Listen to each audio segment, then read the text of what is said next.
Hello friends, स्वामी आशीर्वाद चॅनलमध्ये तुम्हा सर्वांचे स्वागत आहे.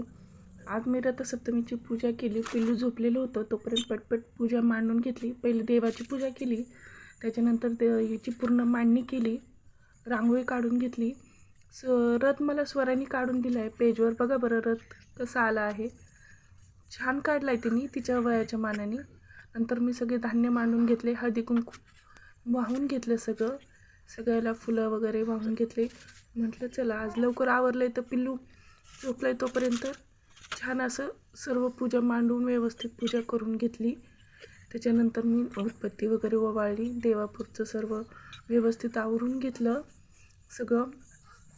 त्याच्यानंतर मी आज रथसप्तमी असल्यामुळे दूध उतू घालतात, पिल्लू झोपलेलं आहे, त्याच्यामुळे मी आता दुसरं कशात टाईम वेस्ट न करता गॅसवरच आपलं दूध ठेवलं.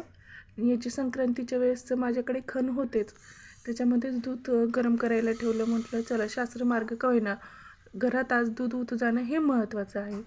मग मी दूध उतू घातलं. हे